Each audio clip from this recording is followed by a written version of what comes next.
Welcome to the Red Room Accessories Podcast. This is Bacon Triple X. Just to let you know, this is an 18-year-old and over podcast. If you're not 18, get the fuck out. So we are on episode 4. So kind of took a break. We're doing some crazy shit, but getting ready for Exxxotica. So Exxxotica's over. So might as well just kind of do a complete recap of Exxxotica Chicago 2023. And today I got my security guy, sales guy. Any other titles you got?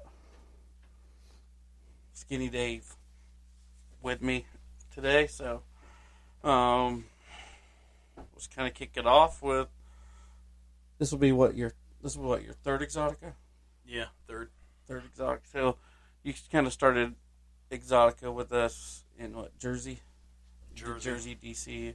Then we headed out to AVN, and then boom, started the 2023 season in Chicago. So kind of compared to Jersey and DC, what do you think of Chicago? Oh, it seemed like it was a lot more busier. Yeah, the crowd seemed a lot larger. I mean, just Friday was ridiculous. Yeah, it was like shoulder to shoulder. Well, they said Friday's attendance record beat every single Exxxotica attendance record by 75%. Really? That's what they said. Like, I was talking to everybody. I don't know why everybody wants to use, like, the main entrance when you're, like, a performer or a vendor. And, you know, like, we always sneak in the back. We have zero problems. But the people that came in the front, they said the line to park your car in the parking garage was like past our hotel. That's and crazy. And then going the other way, they were just trying to. That's why all the parking cops were out there directing traffic because of Friday's ordeal. Oh yeah, I mean Friday's crowd was jammed. I mean it was packed. Well, Friday, Saturday, and Sunday's attendance records all three of them beat last year's attendance records on all 3 days. Nice. Is what Brittany told me.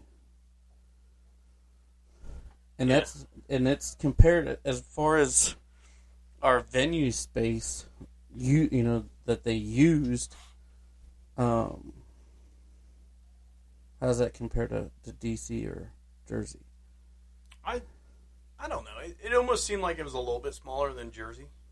I'd say it was half of Jersey. But I don't know that we had the same amount of venues and vendors and stuff like that. I'd say we had half.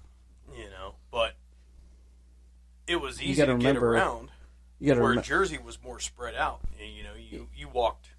You got to remember, like in Jersey, they had so many vendors that they put them all around the stage and shit. Right. You know what I mean? I know there was some cancellations, you know, because, you know, Dom Sub couldn't make it. They kind of overbooked themselves, so they couldn't make it. And Dungeon in a Bag wasn't there. And, you know, Brazzers wasn't there. So some of your bigger sponsors like Brazzers wasn't there. But Bad Dragon wasn't there either. No, but loyal fans kind of... Well, Bad Dragon was there. Were they? They, from what I understood, Bad Dragon has gotten so big that they cannot staff that area. Like they don't have enough staff to send there to staff it. So Bad Dragon just now does the seminars, so they don't have to send the staff. Okay. So now they just sponsor the seminars. And then, so that kind of opened it up for loyal fans to come in and snatch that. So now, loyal fans. That's why you still see all the Bad Dragon sponsor. Yeah, the sponsorships, because they still sponsored it. They just kind of went to more seminars versus having the spot locations. Yeah, the spotlight locations. I liked our spot that we had. Oh yeah, for sure. Our other spot that we left from was pretty much where the belt people were. Okay. That was our spot. So it was us, and then Papa Smurf, and the person that was in with them, which neither of them were there. So there's another 2 vendors that were not there. And then there was a whole bunch of toy vendors that were not even there. The people on the opposite aisle of us last year were some novelty toy vendors. They weren't even there this year. So it's, I don't know, I guess it's going to start being the survival of the fittest again. You know, we've seen who survived over COVID, and now you're going to start seeing who can still make it to the show with the economy doing whatever the hell it's doing. Right. So, yeah, I don't know, let's dig in. So we get there Thursday. We have to get there early because we had some anticipations of working with IV on Sunday doing a lever act, so we had to set up a hard point. That was our first hard point me and you set up. Right. That was entertaining, said the least. Yeah, just getting the measurement down to make sure what we measured on the floor matched up with what hung over top of the stage. So, well, every venue has a different ceiling height. Right. So when we take the hard point kit, which is a massive amount of chain, a crap ton of carabiners, swivels, quick links, and the thing that goes over the I-beams that don't get cut. I forget what the heck it's called, but we take 2 of those. So, I mean, that's a massive amount of weight we carry, which we always bitch about whatever tote that's in. Right. The hard point kit's in. I didn't make it to Procore today. There's time to get that dialed in. So we're not going to need it for Miami, but I think we're going to look at ropes and pulleys. Yeah. Be easier after talking with the other guy that had the hard points there, that's definitely the way to go. Definitely took a lot of notes. Oh, yeah. And then to see his facial expression when we brought the hard point down of what we had. His eyes were like, what the fuck is that? Right. Yeah, he wasn't sure what we were securing it to. Yeah. Hey, but, you know, three actually used our hard point. Yeah. And they're all still alive to tell about it. Mm-hmm. So I think we did good. Right. You know, and, you know, I only had to keep a 90-pound girl up in the air. So when she didn't even get to use it, she kind of messed herself up. So, but, I mean, yeah, all the other ones did really well on it. We got some good, and they shook the shit out of it. So I think that's what tightened it up. That's why I had a problem getting the hard point down. Yeah. It was cinched up to that I-beam pretty good. So yeah, that was Thursday. Pretty much unloading everything, which that's one thing I do like about Chicago. You can pretty much drive to your space and unload everything, and that's the sweet thing about Chicago. Yeah, that made that nice, just being able to park the truck, unload, and everything was right there. We didn't have to make 10 trips back and forth to the truck. Yeah, off some loading dock or some shit. Right. That is the great thing about Chicago, is literally you drive up, drive to your spot, unload, everything's there, boom.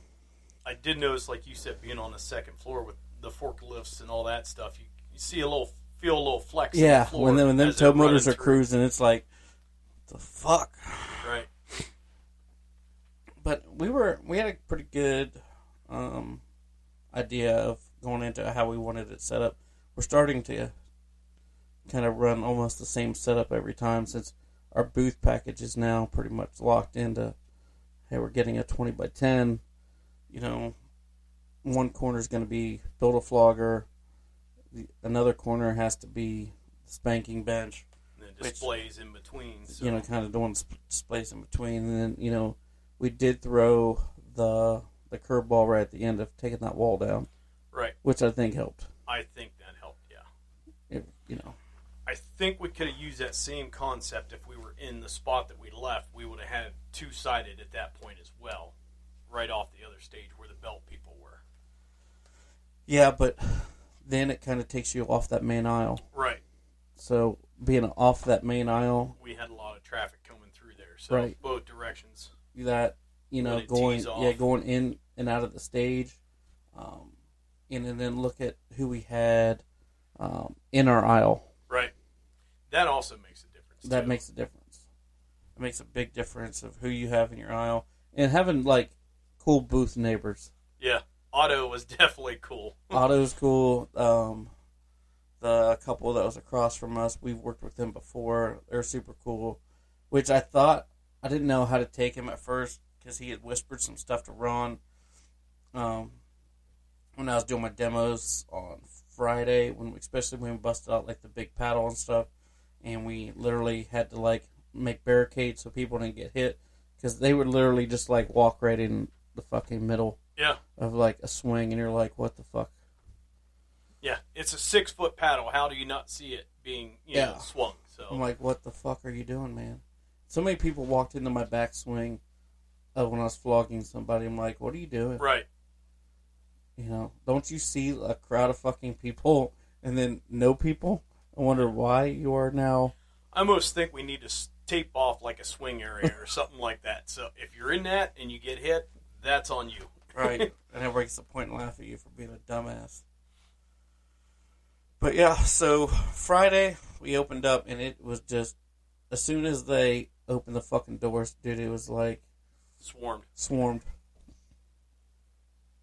And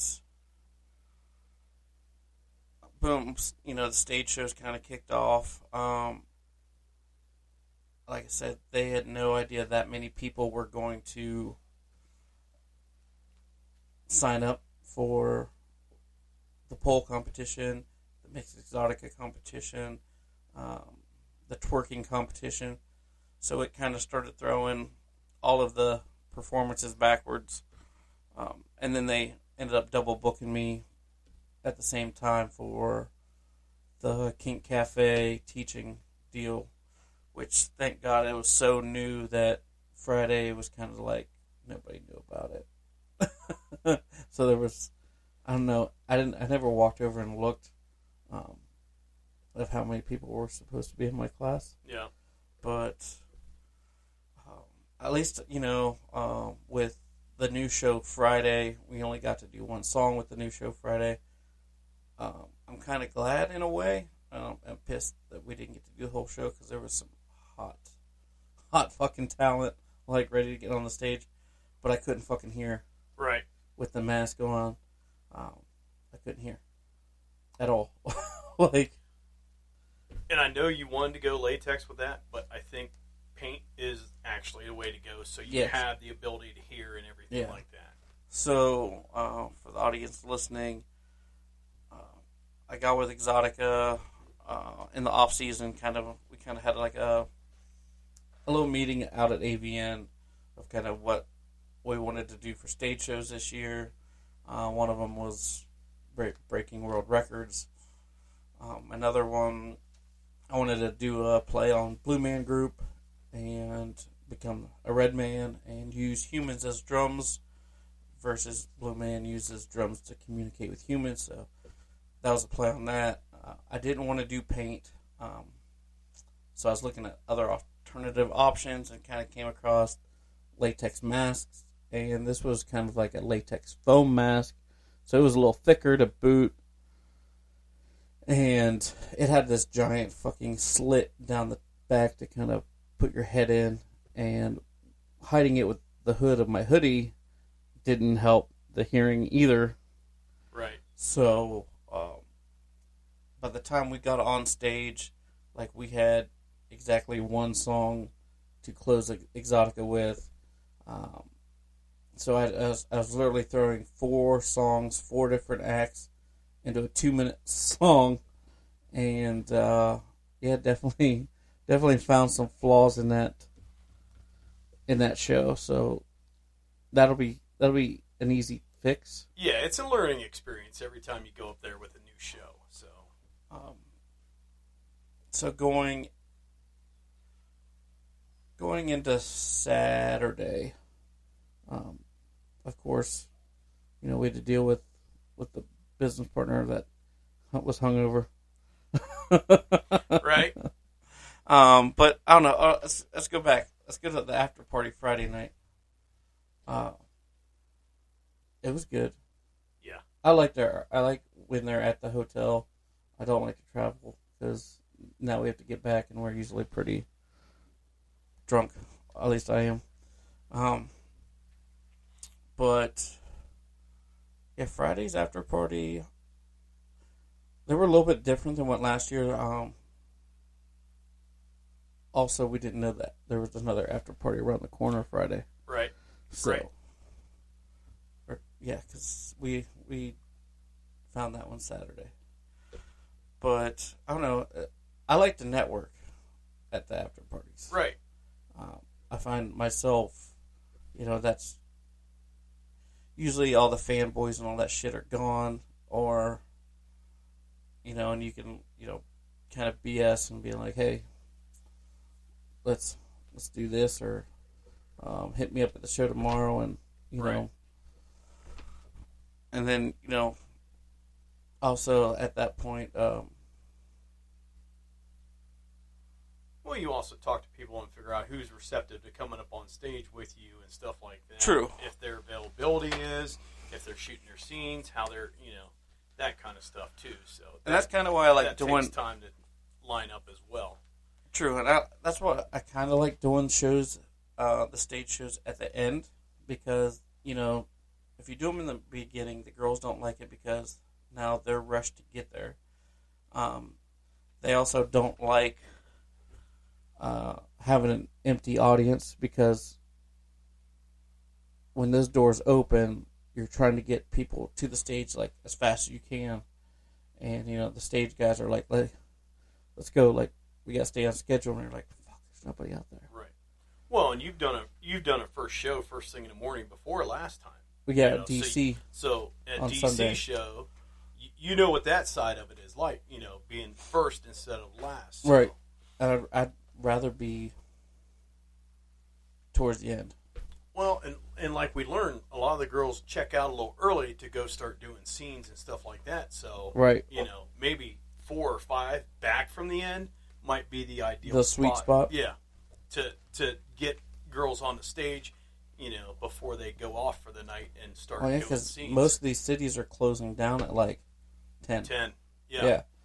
So the time we close up, that's why getting food and bringing it to the right is now a must. Mm-hmm.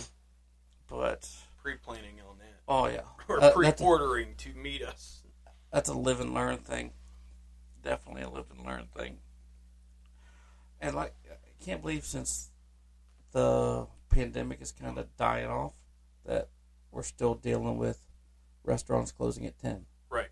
Well, and there again, I think it's more of a staffing issue than anything else. You know.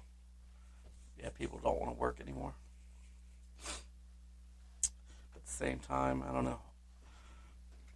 Well, and the Murray guy, we didn't see the Murray guy last year. The Murray from the Murray brothers, their manager would do laps and be like, "Hey, you guys need anything? You guys need anything? I'll put an order in. You guys need anything?" Mm-hmm. I didn't see him once. Yeah, I mean, we spoke with him at the restaurant when we were down there, but after that, I didn't see him once. I didn't see him.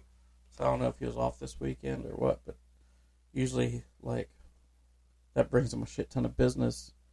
Having that guy just cruise around and take orders. Well, yeah. I mean, it's convenient with them being right next door. Right. Just running food over. But again, could have a staffing issue and not be able to do it. Right. But yeah, I mean, Friday night was a good way to kick everything off. Get back to seeing everybody we hadn't seen for a minute. It'd been a couple months, since we saw everybody from DC. So or AVN. Right. Getting to touch base with people again, see those that we hadn't seen in a while, and just catch up was kind of nice Friday night. Yeah, and same thing with Thursday. Not a lot of people get to see Thursday night. Right, but at the same time, not everybody was in town yet. Yeah, so. not like I can say Lily wasn't in town yet. Right. I think Just Boost was just getting into town Thursday night. I don't know if they made it to... Did they make it to the after party? I'm not sure. The nights all kind of ran together with the less and less sleep. I was going to say, because it was your pretty much first time drinking back since surgery. Yeah. So, and then Saturday, Saturday we had the buffet breakfast. Yep. Yeah, because we took Drunky McDrunkerpants to breakfast. Mm-hmm. Barely got to breakfast. That was a good breakfast. For getting there like 20 minutes before it shut down, it was decent to get in there and get things going. So yeah. And it was a good breakfast. Yes. The omelet bar was good. The massive amounts of bacon, even though it was paper thin, I still ate it. The potatoes were good. You had your emergency bacon to take with you. Right. I did take a lot of bacon with me. You just never know. When you have that craving, you have that craving. Right. Pack your lip and go.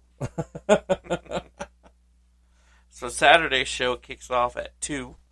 And once again, doors open, flood. Swarming. People But it wasn't coming as bad. Checking out product, But it wasn't as bad. No. It wasn't the swarm. If you go to Red Room Accessories on our Facebook page, I went live Friday, and you can see the massive fucking swarm of people I walked through. I only made one lap Friday, by the way. Right. One lap. That's all we could do. Yeah. We were stuck in the booth. I don't even think I left Friday. I mean, restroom real quick, right back, get water, and Did you film Rubber Doll Friday? No, I think I got Saturday's show. I know you got Saturdays, because I was like, what the fuck is he doing? Yeah. We're getting ready for this world record attempt. He's fucking standing in the goddamn audience That's with the the thing. phone. I missed Friday night, so I had to get Saturdays. Because I thought she was right before you on Sunday, so I'm like, I knew we would be doing that on Sunday. So like, what the fuck if I is wasn't going to get it Saturday, I wasn't going to get it performance recorded at all. Like, what are you fucking doing? Standing, and like, to boot, you're standing in the fucking crowd. I'm like, get on the fucking side of the stage if you want to go film her. Last show I got the side of the stage, so I wanted to see it from the front this time, I see. But yeah, Saturday I got to walk around a little bit before my first ever Kink Cafe teaching session. That was super new to me. Public speaking. It is not my fucking strong suit. Just like this podcast shit. I'm learning how to do without saying every fucking 5 seconds. So, well, let's kind of back up before that. Just said Right. I just said again. So, let's go back before that. Swag. Swag, yeah. I am so glad that we rated the swag when we could on, what was it, Friday? Friday, yeah, with Chatterbait. Yeah, before Exxxotica opened. Or did we rate it Thursday? No, that was Thursday. As soon as we got there, we went to make contact with the name we got. Lala. In AVN, yeah. Lala don't work there no more. Right. Lala is no more. So I'm glad we rated the swag when we could, because if not, we would have came home empty-handed. Right. Because MFC didn't have shit. Mm-mm. And, of course, Bad Dragon didn't have their bags out. Because, I didn't see loyal fans. I didn't see them. No, I didn't even see them handing out stickers or anything. No. At least they handed out stickers at AVN. Yeah. And that's about all the other free swag that I've seen. Yeah. I mean, the cam girls had their stickers and cards. Yeah, but you're and buying stuff that like shit. that. But yeah, exactly. So, I mean, And just then- to be able to get a bag, to have, a couple mementos to stick in there to bring back to show people. I mean, that's our big thing, too. We like to promote the people that we make contact with, like when we met Don Sub, Oh, yeah, we clean their... we bought stuff off them. We wear it, out. So that way people know who we make contact with and who we Who our promote affiliates and are. who we collaborate with. Well, that's another thing that I told Exxxotica. I'm like, why aren't you selling us merch? Your VIPs can buy merch, but your performers and vendors can't buy merch? Right. That's stupid.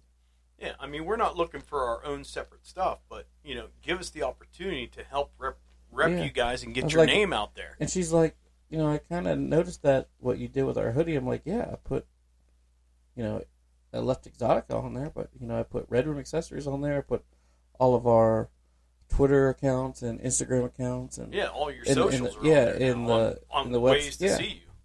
And I said, but, Exxxotica's huge on the hoodie, so. And she's like, yeah, we definitely look into it. I'm like, you're dumb if you don't. Yeah. She's like, I didn't think people would really want to wear this stuff. It's a sweet logo. I love their logo. Yeah, exactly. I love their logo. And how many different other events do we go to that we, every night it's like, okay, we wear this one this night, we wear that one that night. Right. We mix it up because, Like at AVN, they wouldn't sell us any AVN shit. Right. I'm like, all right. It's like pulling teeth to get, I'll wear Exxxotica shit. Yeah. I had my Exxxotica hoodie. I had my Dom sub hoodie. Yeah. Red Room hoodies, of course. But, yeah, it's crazy that people don't want to sell merch. Yeah. Hell, like I said, this is the first time we've ever thrown out merch. Right. Which... That's something we'll up as we get more out which there. I liked it because people were super excited. Yeah. Like, I even flashed them the t-shirt before I threw them out. And it kicked it up a notch. And they weren't like extra smalls or smalls. Right. I got shirts that people could wear. Well, I threw out larges and extra larges. Let's talk about that. How many times have we gotten what we potentially thought were t-shirts, from Chatterbait, and they turned out to be your singlet or the little black dress? Right. Yeah. But I did notice that the packages are marked. We just need to read them. I seen sizes, but I didn't see what any so other it'll description. It'll say like the little circle sticker will say the size, like right. small, medium, large, extra small, whatever. But at the same time, there'll be like this little barcode, not a barcode, but like a little bar sticker, and it'll say like men's t-shirt, woman's dress, woman singlet. Gotcha. So we need to hooded look further sweatshirt. than just what the size is. Yeah, hooded sweatshirt. So I did notice that. I'm like, oh, let's see what the fuck they are. Yeah, we just got look a little quicker or take a little more time to look. Yeah, which their swag game was it's seriously on updated. point. Was seriously it's on point updated from what they've had in the past. And I get it's geared towards the cam girls and everything, but they do have some male cam models out there. They have a lot of male cam models. They need to have a nice balance of their swag there. I just got to get the sweatpants to match my hoodie. Right. I mean, even though we did come back with yoga pants. Those yoga pants are comfy as fuck. Yes, they are. Did you put yours on? Yeah, I've tried them on. Yeah. They fit? Yeah. What size did you get? I got the same size, 2X. 2XLs? Like you got, yeah, but they fit like a men's XL sweatpant. Right. If we didn't tell people that they were yoga pants, they would have literally thought that they were just sweatpants. Right. They say Chatterbait all over them. Now, you got a beanie. Yeah, that was in one of the bags. I didn't even realize it was in there until, we started looking back at the room. What was there? They have a blue beanie. When I got home and started, pulling through bag, I found a blue beanie and a pink beanie. I didn't realize I had the blue one in there. You did. Yeah. It's like a baby blue, powder blue. Oh, it's not the dark blue? No, it's a like light. Like the blue of those, like that blue? No, okay. it's light baby blue. Okay, because Rose Carter has, like, that color blue. Okay. The royal blue. Royal blue. Yeah. I seen she was doing her Snapchat, and she had, like, the royal blue, and it just has the C on it. I'm like, I want the fucking beanie. Right. Like, now, I got my hoodies. Now it's time to get beanies. Yeah. But, we did get our new Exxxotica pins, which are sweet. Yes. And we did have to, fork out an arm and a leg to twist their arm to give us a fucking shirt, which we had to pay for. Mm-hmm. Now, but that's still a cool logo on the shirt. Yeah, but now so is fucking hoodies. Right. Because it's cold where we're at most of the year. So right. we rock hoodies more than anything. I rock hoodies in the summertime. Right. I mean, as a welder, you rock a hoodie 24/7, 365. No matter if it's 90 outside, regulate your body heat. Mm-hmm. But anyway, going on to Saturday, gates open, floods again. Mass amount of people. Yeah. Not as bad. No, but we're still trying to, keep people pushed back while we're doing our demos and all that stuff. Yeah, so our booth, kind of is it's on the main aisle of Exxxotica as you get to like the stage area. So it's kind of on a corner on the main aisle, and then at the end of our booth, it opens up to like where the audience stands for the stage. So that's kind of all open, and we kind of position the spanking bench, I would say, on that right-hand corner. Yeah. So I can step out into that area and swing, and I think you did more flogging this time than me. Well, I did step up for that aspect because I knew we had to save your shoulder for the, for the world record event. So yeah.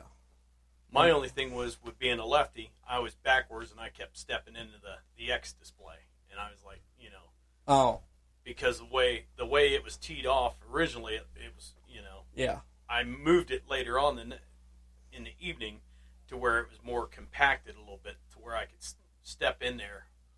Gotcha. Yeah, because every time I'd go to flog somebody, they'd be like, harder. I'm like, Dave. Right. I'm not fucking my shoulder up right now. And even when I taught the classes, I had some, like, swing for the fucking fences, like, pain sleds. I'm like, Jesus fuck. You're the motherfuckers that make my shoulder hurt.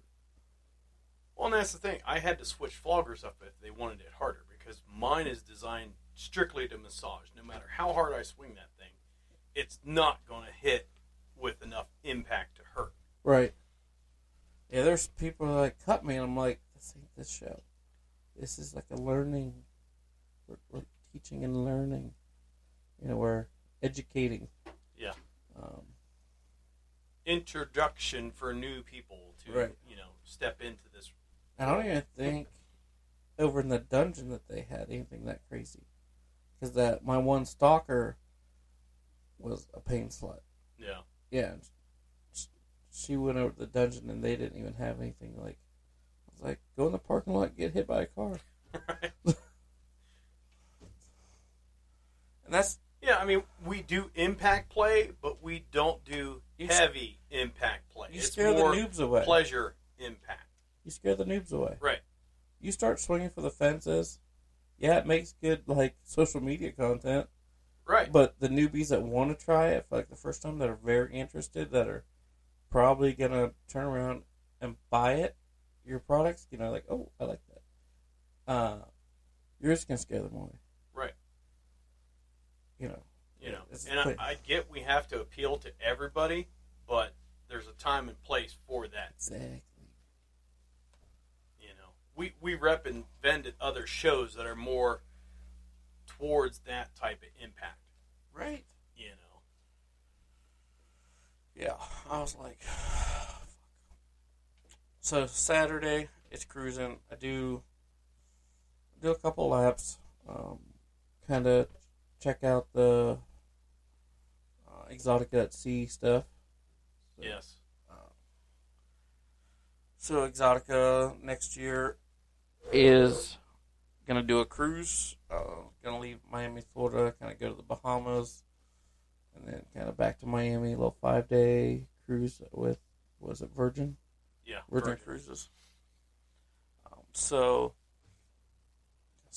really looking forward to that. Yeah, that'll be a nice little getaway. As they're kind of ironing out the details. I've never been on a cruise. Neither have I. So, but what better way to do one, exotica style at sea? Yeah. Right, and then vending. Right. Have a dungeon on a boat. With a whole international waters. So. International waters, yeah. With a whole bunch of fucking porn stars. Sounds like a good time. Right. As long as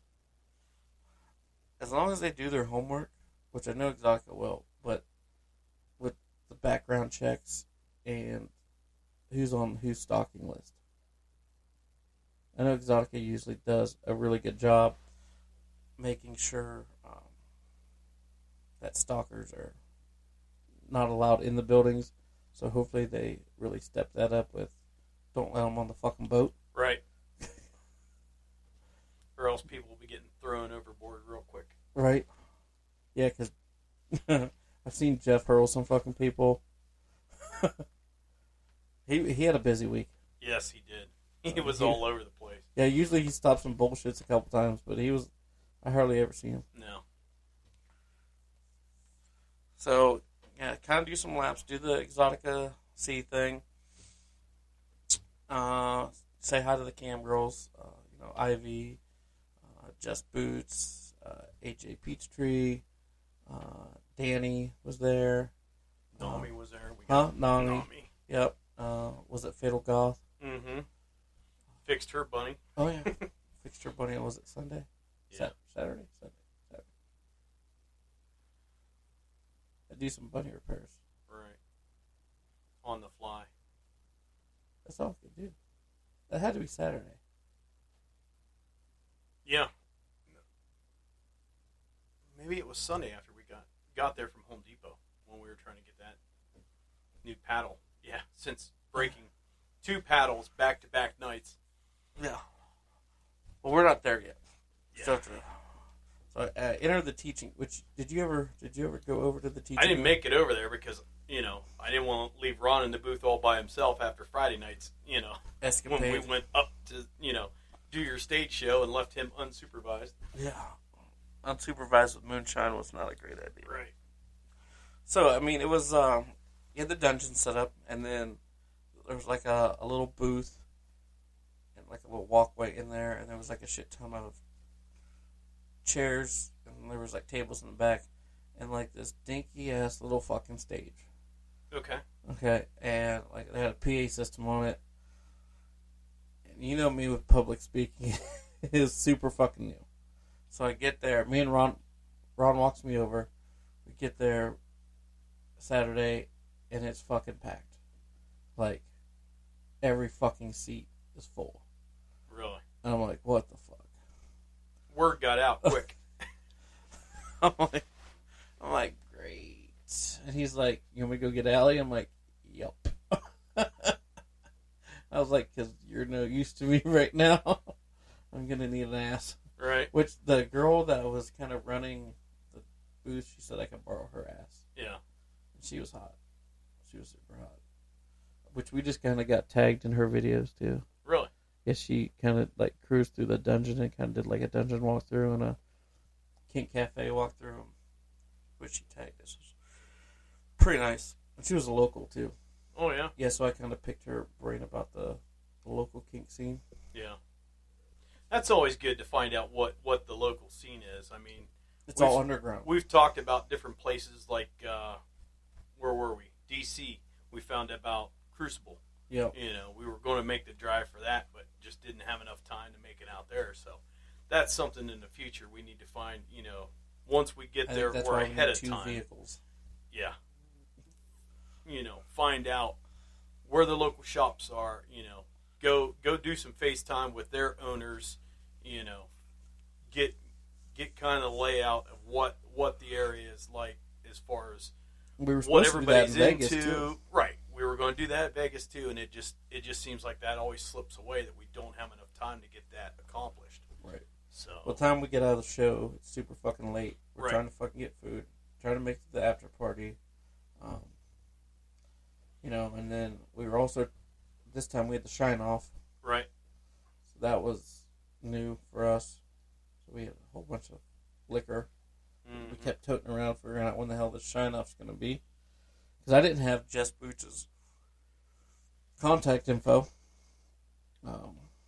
Only way I could hit her up was like Twitter or wait till she popped online. And she popped online, it was going to be at the show. So, but yeah, so back to Kink Cafe, walk in there, it's fucking wall to wall fucking people slammed. So Ron's like, "You want to go get Allie?" I'm like, "Yep."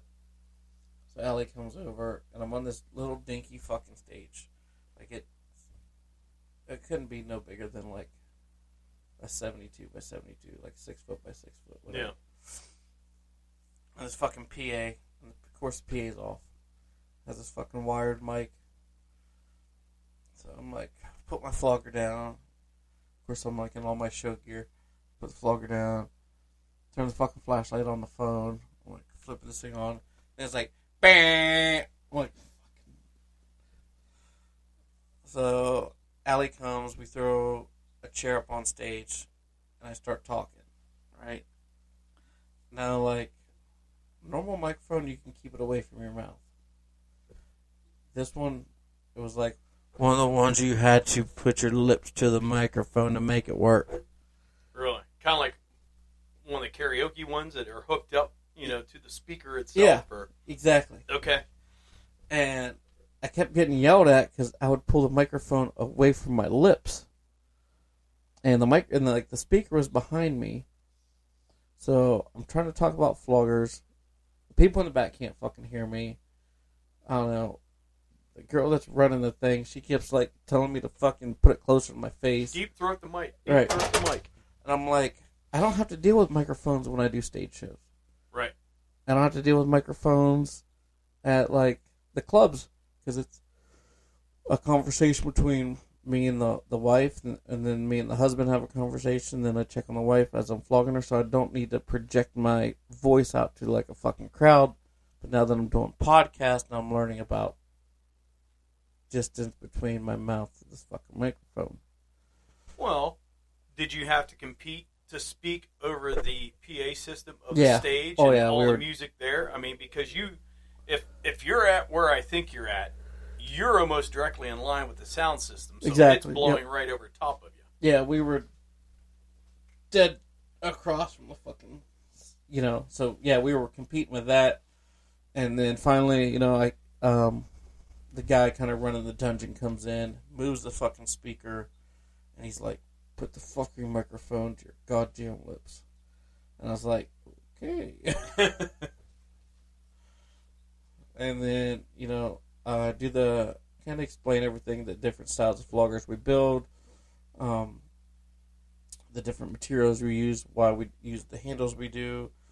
And then I start talking about, getting into flogging, the points on the ass that I like to start with, and then kind of, getting your distance with, like, sting with the tips and thud with, like, laying the falls on, and then how to make it massaging and sensual. And then I kind of went into demonstrating it, and that went really well. I demonstrated on Allie's ass, and then, where the little sweet spot is, or aka the giggle spot. Right. Which, how do people not know about that spot? Like, that'll put any girl in the mood. Right. Like, you could, like, be not in the mood at all and just be like, whap, woo! Totally in the mood. Yep. I was telling people that during the show, and I was like, if she's making dinner, she's not in the mood, do this. It'll put her right in the fucking mood. Changes her whole outlook. So yeah, I did that. And also, I think for the first time ever, I flogged Allie's front. Oh, really? Yeah. I kind of just fucking changed it up, and Allie did not know what to fucking think. Because I've never flogged her front. Like, ever. Yeah. I'm like, flip around, put your head back. And she was like, what? I'm like... Then kind of took some questions, which there wasn't a lot, but then I kind of invited people. We're still getting used to our fucking getting back to normal date rituals, not exxxotica date rituals, but invited people up on stage to get flogged, to try it, the newbies that have never been flogged. And then kind of wrapped it up if anybody had questions. Kind of pointed them to where the booth was, and it was like legit. They all got up at one time and fucking walked over to the booth. Right. I mean, I started having people come in before I even saw you or Allie to know that the class was over. And everybody's like, hey, we just came from the class. I'm like, okay. I'm like, Bacon and Allie will be back over to answer questions. No, we're going to check stuff out ahead of time. We know they're wrapping up over there. So I'm like, okay, cool. Start looking around, see what you like. Take it down, find out what you like as far as thud or impact or sting. Right. 1-inch falls versus half-inch falls and all the stuff that we offer. They cleaned us the fuck out. Right. That class came in and was like, people were just grabbing shit. They're like, I want this, this, this, and this. I'm like, okay. Oh yeah. And if they didn't see it on the rack, Ron was building it. Yeah. So he was taking down the Build-A-Flogger orders, and we just started knocking them out. And I was kind of, I didn't want to do that class at first. I'll admit, I bitched at Ron when he said, I think we should do the class, and I was like, I think you need to go fucking jump off a cliff, because I hate public speaking, and, but of course, 9 times out of 10, that he's usually right, and he's like, it's going to make us a lifetime money. Right. Well, and the biggest thing is, we're vendors first, and now you're slowly getting pulled into the stage, not slowly, you've been, thrown into it full on. Right. You got 3 stage shows now.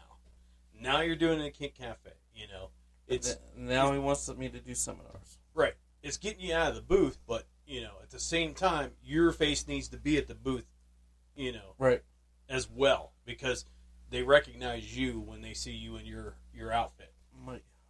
As Alec calls it, the clown suit. Right. But, yeah, I can say, I just had this conversation with Ron, because he wants to do seminars at Kink Cafe. We're looking, do we still need to do stage shows?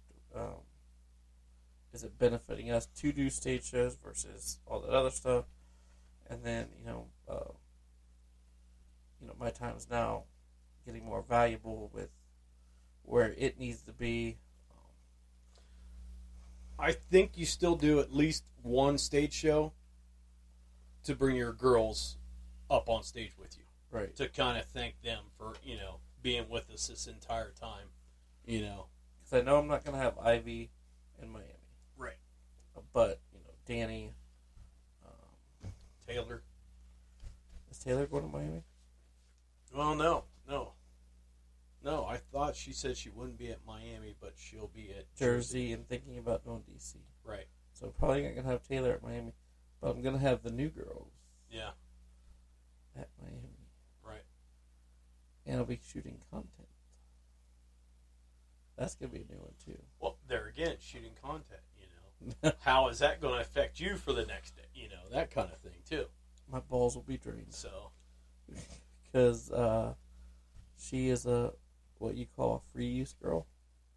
I don't know if you're familiar with that or not. No, you'll have to run that by me. So, I don't know if it's a new porn out. It's a new porn for me. But a free use, if you look up free use porn, the scene is set that whatever the girl's doing, you can literally walk up to her and just start fucking her. Okay. So, she could be let's just say, cooking breakfast. Right. You could literally walk up to her, put her on her knees and make her suck your dick. Or, she could be hanging out with her friends. You could literally just be, bend her over. And she's on from the get-go. Yeah, she still has to, talk to her friends, but you're still fucking the shit out of her. Yeah. And it's right on her OF. I don't have her permission to throw her OF out there yet, but right. I will. It definitely says free use girl. And she's she will do whatever it takes to get your cum. It's all over her OF. Yeah. I was like, oh, we were going to have some fun. She's like, I want to explore kink and I want to explore fetish. Will you help? I'm like, yeah. Yeah, definitely will. I mean, she had me at fucking braces and fucking sexy ass fucking feet. Right. So, the braces, though. She has kryptonite. Oh, yeah. That and Russians. Yes. Your Russian wasn't there this time. Well, yeah. Hopefully, Jersey. Hopefully, Putin didn't fucking call her back. You've been recalled to the motherland. So, yeah, they came and wiped us out. then we kind of got a little break, and that's kind of when I started to go into world record mode. Right. I started trying to plan it with Jordan MC, but he's swamped. So who was our stage guy? Ryan, yeah. Pulled Ryan, which he's swamped, but I got Ryan pulled. Kind of got a plan with him. I was very happy with I was very comfortable with what we had discussed. All right, let's start here, and let's just fucking run the girls down, and because then there was kind of when we started lining the girls up for the world record, there was a misunderstanding of how I wanted them to face. Right. At one point, we had two different lines. Yeah. We had one person that started their own line back from the corner of the stage, and then you started lining up everybody towards the side stage where you walk up on. I didn't line them up there. Okay. Boulevard, Broadway.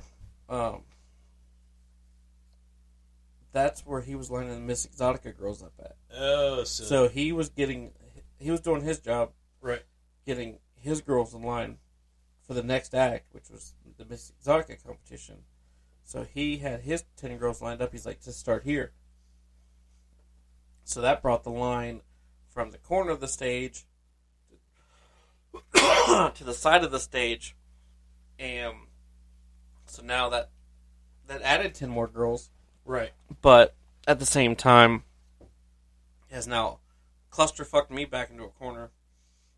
Because now I'm literally starting on the side of the stage and I have to make a fucking turn. Right. You had to hit a 90 and then start down that way. Right. So yeah, that was a fucking major cluster. Because I kept going back, getting a head count. You're like, yeah, go get another head count. Yeah, so go back up, get another head count. Yeah, because I wanted a very accurate head count to figure out which world record I was going to do. Because if I didn't have 100, there's no use of bare hand spanking. Yeah. So whenever you said you had 62 and you kept getting 62, 62, 62, 62, I was like, all right, spanking's on hold. And then the DJ started running his cocksucker. Or the MC, not the DJ. G's awesome. The MC, he kept trying to rush shit. And I was like, fuck, I got 15 minutes if I want 15 minutes. Right. Well, and that's the thing. We were cut short. Friday. So Ryan said you're getting your full time. Right. That's the least they could do for us was give you your full time. Yeah. So whenever you kept getting 62, 62, 62, 62, I was like, you know what? Fuck this spanking. We're going to go and thank God Allie had the fucking flogger with her. Right. And I think she kept it from the Kink Cafe because she brought it over there. So because I was like, I don't really want to use this big fucking flogger, my stage show flogger. Because I would have nailed half the people in the VIP area. Exactly. And that's, ahead of time when we were discussing that, before we even left, I said you may want to go with a lighter flogger or a shorter flogger just so you had more time in between girls, for that to come full circle again to hit the next ass.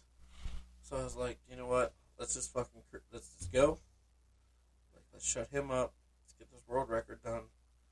Whatever I do, I set a record, so it didn't matter. Exactly. But here's the thing that still has me fired up. They didn't have a fucking timer for us. Right. The DJ didn't have one. The MC didn't have one. When he said go, he should have put 2 minutes. Boom. Right. And then yelled time. Well, and that's just it. All the the twerk offs, the pull dick, they're counting the time down. He's letting you know 1 minute. Right. 30, so that would have given you some kind of guidance, right, to know how deep you are into that 2 minutes. Yeah, and it wasn't, and that's what that pissed me off. Yeah, and I've expressed to Exxxotica that I'm pissed. They've since reached out and like I said, it was a learning experience for all of us. Right. Just like that King Cafe. You know, you learn what worked, what didn't work. You know, I'm sure that'll get tweaked before the next time it's done. So, you know, Miami, if you choose to do it again, we'll tweak it. We'll put a line on the floor. Sign-up sheet. A sign-up sheet. Be more here by this time. More advertising. We need to pre-stage it, you know. You know, because we were the only one that advertised it. Right. I mean, looking back, I can't say we're the only one that advertised it, but it was like in their exxxotica book, but I really didn't see anything on the internet, or I didn't see any signs, or... Right. And we literally had to threaten the damn MC with the fucking taser to... Start getting it out there. Right. But yeah, I mean, like I said, it's a starting off point. You know, you at least got something in the books. Yeah. So now you can just continue to smash your own records. I'm fully aware you're not, you know. I'm not happy with the number at all. That's why I'm not really throwing it out there. Right. I'm not being like, I'm a fucking world record holder. Because I'm not fucking happy with the number, like, at all. Yeah. But at the same time, you know, like, it's somewhere to start. So now you can, you know, break your... I'm literally just gonna, I'm not going to break it. I'm going to fucking demolish it. Yeah. Now I know the tempo that I can run that at. Right. Like, I want 400. Well, and you could easily get that in 2 minutes. Easily. You know, as long as we have a line long enough. Right. As long as at this point, you need the bodies present. Right. And not and just that's what trying I'm thinking, to, like, either run around at the last second. You see an ash, you spank it, you know. Oh, yeah. I was chasing people down and fucking hitting them. And there were some people that didn't know what was going on. You see their facial reactions. They were almost like jumping out of the way of you. Like, what's this guy doing, you know, dressed in chaps, going around spanking people, you know? That's what I'm thinking. It either has to be Jersey or the boat. Yeah. To get that many people. Oh, for sure. Or we should do it on Friday.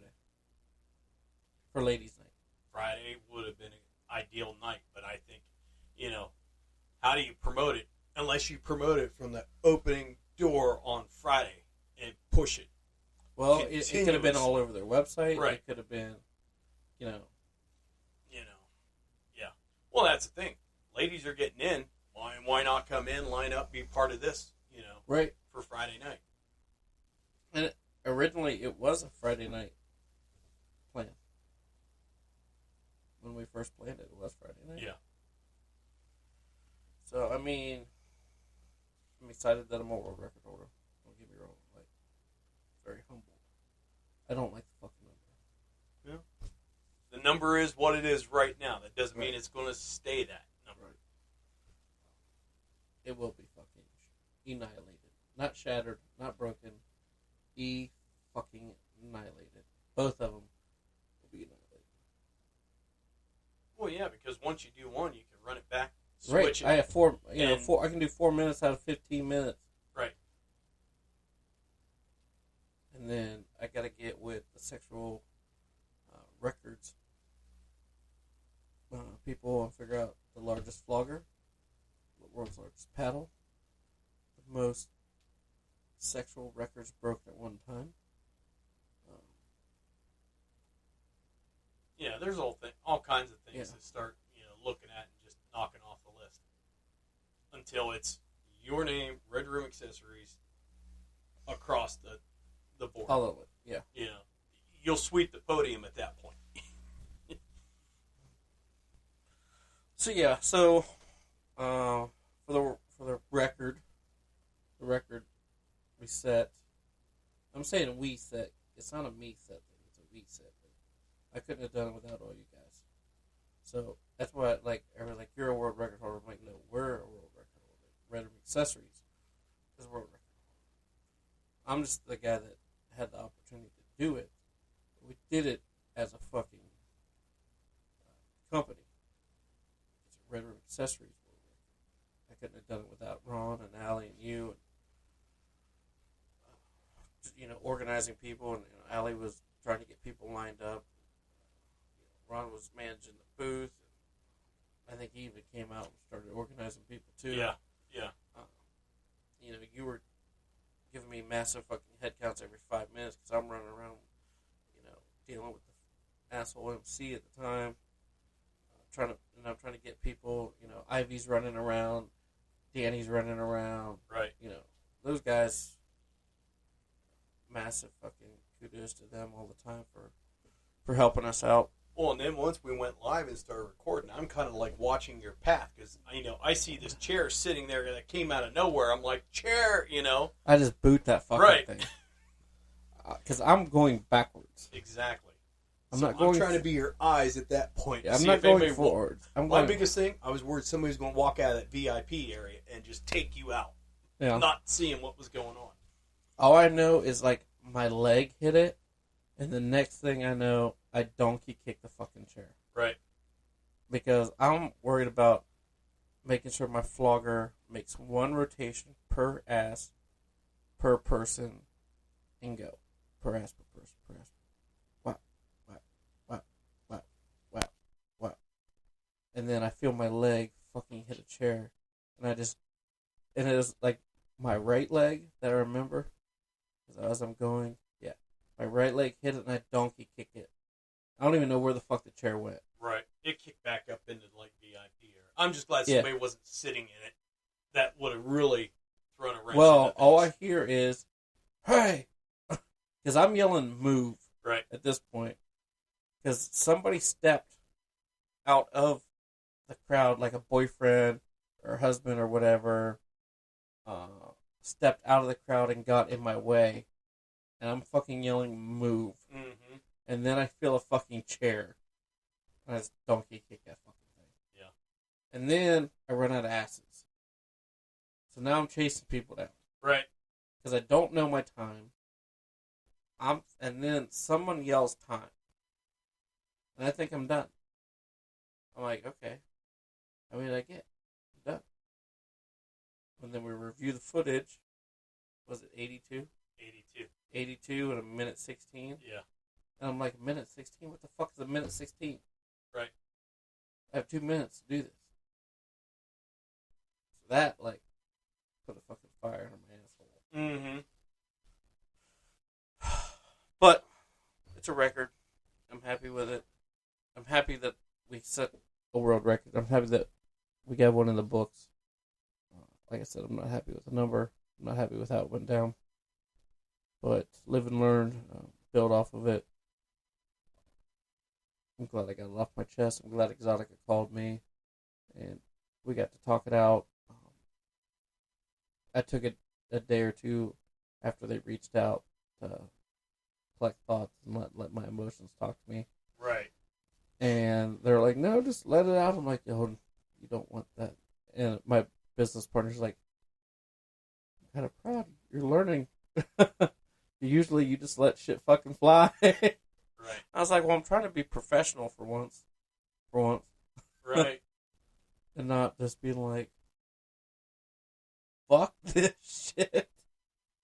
Fuck this. I'm pissed. Taking my flogger and going home. Right. So, I was spent after that. Definitely down some fucking liquid death. Yeah. Now I'm hooked on that shit. Now that you know what it is. Right. You're like, because I asked you what the fuck it was, and you're like, it's water. I'm like, it doesn't look like water, though. Yeah, I'm like, it looks like an energy drink or a beer or something like that. I'm like, when you see it in the can, you're not expecting water. Right, because you're like, it's just water. I'm like, and what else? And water. It's just fucking water. And what else? Like, I'm asking, like, what else? You're like, it's just fucking water, man. It's water in a fucking can, not a bottle. Yeah. Here, fucking try it. I'm like, because I'm not I'm not a water drinker. I fucking hate water. Right. Bottled water's fucking disgusting. I'll drink water out of a fucking hose, but bottled water is fucking gross. But I don't know, liquid death, fucking. The only one I tried. Well, I tried the other one, the convicted melon or whatever. I didn't like it. Yeah. But the spring water or whatever from the Alps or whatever the fuck it's called, the white can. Yeah. I like it. I'll drink it. The black can I haven't tried yet, and it's like I think citrus or something. I haven't seen that one. I've only seen the white and the red can. I seen the black one at Speedway in Bolivar. not a, I don't know if I like it. But that kind of wrapped up Saturday. We did have pizza Saturday. Yeah. We had planned ahead on that one. Then we went to the after party Saturday. And Both of them. Yeah, we hit both of them Both Saturday. Yeah. Because Friday night is when we discovered because Drunky Pants was with us. Yep. Yes.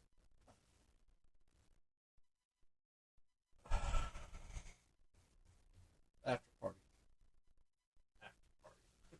Well, let's talk about dinner and your tin can nachos. Yeah, that was different. I just wanted fucking wings. Of course, Ron's like, you're only gonna get like 6 wings for $15. I'm like, there's no fucking way. They're only gonna give me 6 wings for $15. Sure shit, they gave me 6 fucking wings for $15. They were decent, but yeah, they weren't $15 wings. I'll tell you that right now. There was nothing really else on the menu that I was like fucking craving. Yeah, nothing jumped out at you. No. And your tin can nachos, how were they? They weren't bad. I mean, they were nachos. It was just how they were presented in a tin can. They literally brought a tin can out, So fucking nachos. and they were all the nachos were inside the can, and they lifted the can up and like twisted it as everything came out. Were your nachos soggy? No, they were actually crisp. So Huh? it was like a layered nacho within the can. Nacho chips on the bottom, and then all the toppings. And Would you have everything beef or layered on chicken? there. I think you ordered beef. Yeah. I wasn't, like I said. And then I got masses of. I asked 2 different waitresses for celery, and they both fucking delivered. Right. I was happy with that. They fucking served me that all white celery, and I was like, it's just disgusting. Yeah. That's like the only veggie I've ever seen you eat is celery. I'll eat the tops of broccoli. Yeah. I won't, but it has, like, celery and broccoli both have to be raw. I won't eat it, either one of them cooked. Nope, that's disgusting.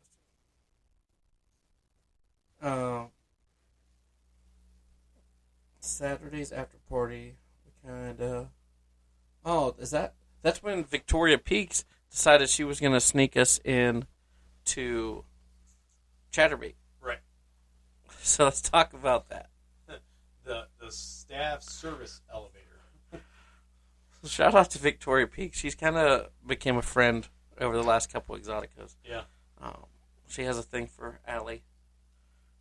More than porn relations, I should say. Right. Which is kind of hot. But I flogged her for her first time in D.C. Yeah, D.C. DC? Yeah. Because she didn't know her pussy was out. And I did. That's right. That's right. Yeah. And I was like, I wasn't saying shit. I was enjoying the fucking show. Right. And she was like, because the security guy like whispered in her ears like, "Are you wearing a thong?" She's like, "Yeah, but my ass ate it." And she's like, "You didn't tell me my pussy was out." And I'm like, I wasn't going to tell you your fucking pussy was out. I was fucking enjoying the fucking show. That was, like I said, that was her first time being flogged. Now she's addicted. Right. Addicted. Because I flogged her Saturday night. Yeah. Flogged her Saturday and Sunday. And I think she was part of the world record, too. Yeah, she was in that. Yep. But she's like, "You made me fucking wet. I have to go walk it off." It's like, you don't have to go walk it off. We can. Right. She's the one that actually said that I need to start shooting. And do not give away my stickers. I have to sell them. Especially if I sign them. I'm like. So she's kind of becoming a mentor and getting me into Promotions and right. Yeah. That it and being like, I think you need to start shooting porn. Right. Which, where are you going to find the time for that in Right. between, everything else Everything that you're else. doing at an event? It's all right. sorry guys, I can't go to the after parties, or guys, I gotta get up super early and shoot porn. Right. Which we're already running over to the event early as fuck and building more shit. Right. To resupply and restock what we, sell the night before. Right. It's not easy being the fucking. It's not easy being Red Room Accessories. Any of us. It's sure as fuck not easy being the face guy. It's not easy being Ron because your fucking head is now buried into build a flogger than fire fucking time. Right. And then I'm always gone, so now that puts more shit on you to start doing fucking demos and not have resting bitch face. People want to get flogged by you.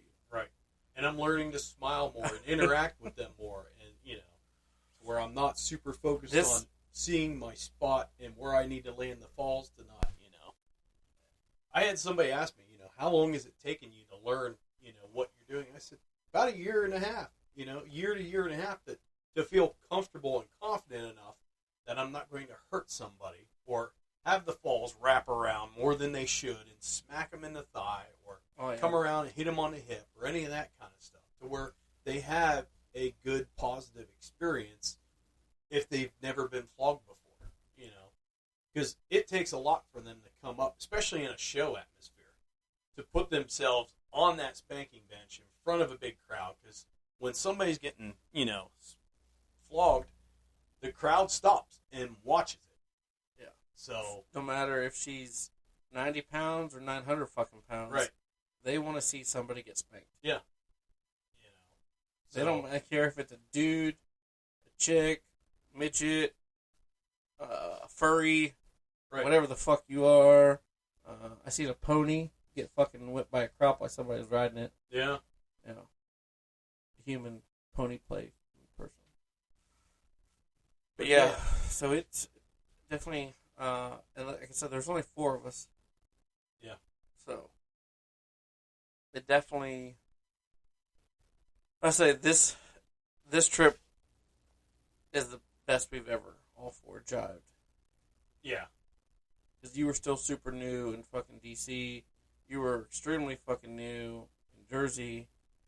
You kind of started getting out of your shell at ABN, but we didn't have a booth. Right. So, but yeah, going into Saturday's after party, after the tin can nachos and extremely fucking expensive fucking hot wings. Ran into Jess Boots and started to shine off.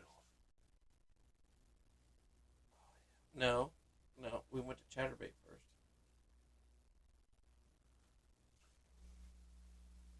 Yes. Yeah, you're right. Yeah. It was a Chatterbait because then because I had to give Taylor her spankings. Yeah. So the security. Well, wait a minute. No, we went in to the other room we found on Friday night. Yeah. You went back to Chatterbait. Was same room. Same room. Okay, so where was Taylor and all? Were they on the far end? Taylor was outside. Okay. You literally all missed her as you cut in the first door. Yeah. Taylor was between the 2 doors. Okay. Kind of right behind the podium, the Chatterbait podium. Okay. As people were buying their tickets, she was right there. Victoria walked me to the other door, opposite of what you guys were at, because Cassidy had that VIPPI area. Then Chatterbait had the other one. So Victoria walked me to that one, got me in, said, hey, like, this is Red Room. Da-da-da. Gotcha. Him and his crew are good. She's like, hey, I'm going back to the other party. Hug, kiss. Away she went. Yeah, tickle the nuts. Off she went. And then I kind of looked in there, cruised around for a minute. There's not really anybody in there. I didn't see Jess Boots. I didn't see Ivy. I didn't see anybody. I kind of bounced out of there, and then boom, Taylor was out in the hallway. She's like, hey, I'm getting ready to leave. We're going to do birthday shenanigans. So I was like, you need your birthday spankings. She's like, let's do them. So we kind of got in front of the Chatterbait wall, and then I kind of gave her spankings there. And then kind of wrapped up, put the flogger away. Still had masks shine on me. And then that's when I found you guys a Motor Bunny. Right. That was the kind of first time that we had seen them out. Yeah. Yeah. Yeah. Briefly talking to him during the show, but then, Right, as far as any of the after parties. Yeah. Because they were not at the meet and greet, I don't think. No. They were not Friday night. Saturday, yeah. First time we kind of hung out with them after the show. So we do that. And then, like I said, that party, Motor Bunny's like, I think they're cruising over. So we all cruise over to the Exxxotica VIP party. That's kind of where we run into Jess Boots and her crew. And WV Man, Sean Boots, Sage, and her man. We kind of start the shine off. And then Jess Boots and her dude, Jess Boots and Sean Boots, disappear in the middle of a fucking shine off. Right. I'm like, wait a minute, you started this shit. Yeah. So, at this point, there's how many jars on the table? 4, 5, somewhere around there. Supposed to be 6, but some dumbass forgot to pull one out of the bag. Yeah. I'll take the blame on that one. So, if you don't know, Jess Boots is a chatterbait camp model. She's at somewhere in Florida. I won't say where she's at in Florida. But she's just known for wearing cowboy boots. That's kind of where me and Jess Boots kind of hit it off in D.C. Yeah, met Jess Boots in D.C. Yeah, D.C. And we kind of became besties. Started following her on Chatterbait and started talking about upcoming exoticas because I wanted her back on my stage again because she's fucking hot. Plus, she's wearing cowboy boots. Right. And then kind of found out that one of her moderators. Yeah. That big word. Is from WV, and he makes a little corn liquor, which is right up our alley. I'm like, well, he does some like different shit than we do, which is cool. Mm-hmm. Like, he does like the moonshine pickles and stuff like that. So we kind of hit it off with them, and we decided we're gonna do a fucking shine off, which we never did. Ted Never sampled his offerings. Right. But he lives right down the road. Like, we Make a day trip. right, see his setup, which is, I guarantee, I'm not gonna guarantee, but I guarantee he's running a stovetop setup. Yeah. For a 2-gallon setup, you're either running a stovetop setup or like a Bunsen burner setup. You're not running like a 2-gallon submarine or you don't have a big sloppy. Right. But, with his 2-gallon setup, he has the options of really tweaking flavors. Oh, yeah, you can definitely experiment with that because you're running such a small enough quantity that if it doesn't come out right the first time, you can adjust it and run it again where, We're big sloppy. You don't want to throw multiple gallons in at a time and hope for the best. So Right. you want to have that dialed in. But yeah, like he said, like, our flavor profiles are way different than his. Mm-hmm. We're running different water, different corn, way different ingredients than what he's probably run. But all in all, like, all the girls fucking loved it, which was great. Yeah. That the female consumer of the moonshine, like, they were very happy with the taste, the flavor, the burn factor, if there was any. Yeah. And they were, how long did the girls sit there and literally have a discussion on, like, no, this one's better, no, this one's Yeah. better. Did they ever come to I don't think conclusion? they ever came to a conclusion that I think they started putting them in categories like, I could drink this one in the morning I could drink this one in the summer. I could drink this one in the fall. I could drink, this one by the pool, this one over ice. I think that's what they ended up doing. A jar for each application or setting. Right. I think that's what they ended up. It's like, oh, this would be a good fall one. Oh, this would be a good one for the summer when I'm lounging by the pool. Mm-hmm. Out on the beach, soaking up rays. Butt naked. Yeah, right. So we ended up shutting the bar down Saturday. Yeah, getting pushed into the lobby, continuing to talk there. And drinking more moonshine. Right. And what happens in the lobby? We end up seeing Katie and Evan in the lobby. Of course, at this point she is wanted. Right. For Friday night's altercation.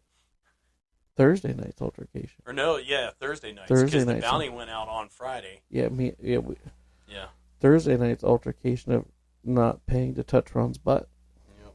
And then her friend had no clue that we were all friends with Right. Katie and Evan. And she's like, I don't think you know who you're talking to. You should have to pay her. And it was like, okay, it's $40. Right. Price goes up. Right. Oh, and then we reconnected with Motor Bunny in the lobby, too. Yeah. Yep. Always a good time seeing those guys. Oh, yeah. They've added, when we first met them in 2019, it was just Khalib and Brooks. So now it's Khalib, Brooks, Baby Buck, and Major Tom. Which I didn't see Craig. Where was Craig? You know what? I didn't see fucking Craig. You're right. Holy shit. I did not see fucking Craig.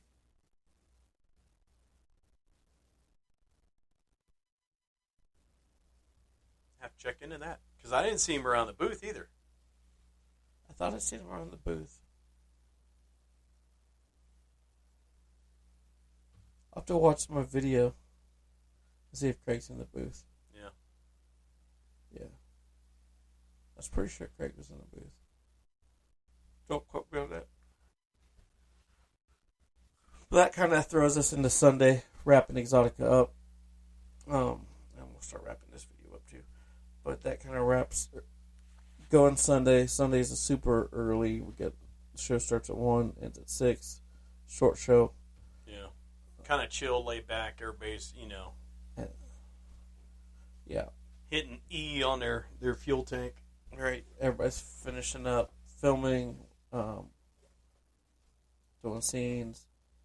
But like at the end of the day, Saturday is when I discovered the Braces girl from Colorado.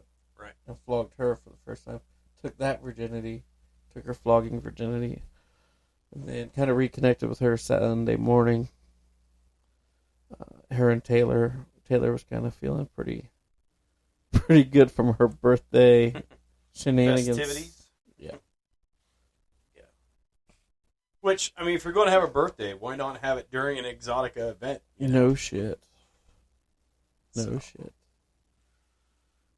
So, yeah. Good timing. Right. So, Sunday, before the show, we make the Home Depot run. Yeah. Because we had broken 2 fucking paddles the night before. They're pine. They're going to fucking break. But those motherfuckers have went through some shit. Right. Like, they survived some fucking ass cracks. Yeah. I've had them bitches on stage. And for 2 of them to break back-to-back nights, it was like, what's the chances of that? Because the one we've been using for a while. Yeah, and the other one we hung up as a display. Right, and we really didn't know which one we were painting. Right. So we get one painted by Otto. We start using that, and then hours later we hear crack. And I'm talking to Otto in 2 pieces. I'm talking to Otto as it cracks. Right. He throws his hands up like, "Oh no!" What are the odds? So that cracks. And then I cracked the other one. The next night. Yeah, I cracked the other one Saturday night. Yeah. On a Marine's ass. Mm-hmm. It's like fucking 90 pounds. Pixie. Well, her name is something Barbie. Bad Barbie or something. We'll find that out, though. Yeah. Because it's written on... I pulled it up. On the paddle. Yeah, I pulled it up on the paddle.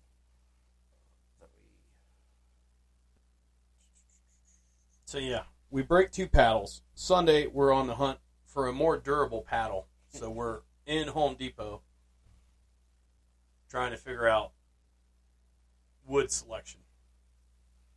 And we settle on oak. So, hopefully... Well, we grabbed 2 oak. We grabbed a short, like, to do a mini, and then we grabbed the long one to do. Yeah. I'll be interested to see how the oak performs. I would be asking if I can fucking swing it. Right. Yeah, it's substantially heavier than it's what fucking we're oak. used to. Exactly. So, it's going to be a whole different swing. It's gonna... If Allie couldn't swing the fucking pine one, good luck fucking swinging that oak one. So Right.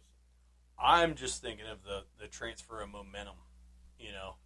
I'm trying to think, is it gonna shock the fuck out of your hands? Yeah. You know, I don't want to launch somebody off the bench when we make contact, is what I'm foreseeing. Yeah, I'm gonna go with that because that pine one has launched people. Yeah. You know, and we generally take it real soft, the first one, because I think they're expecting this hard, heavy hit.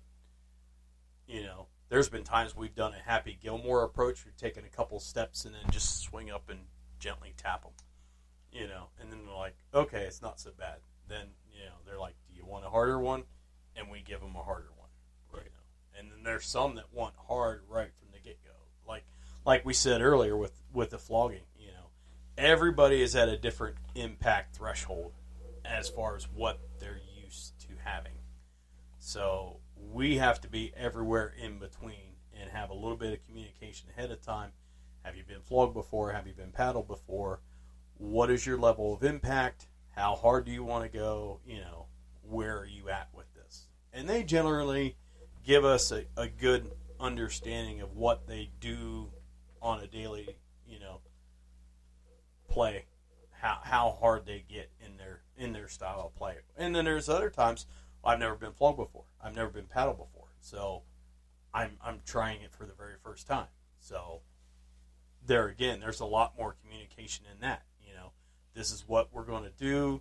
You give me hand signals as you're comfortable. If you want it up, if you want to keep where we're at, I'll keep checking in with you as we're going. If you want to try something different, we'll switch to a different flogger, different falls, different thuddiness, that kind of thing. Yeah. I found it. I just can't fucking read it, but I'm pretty sure it's Bad Barbie.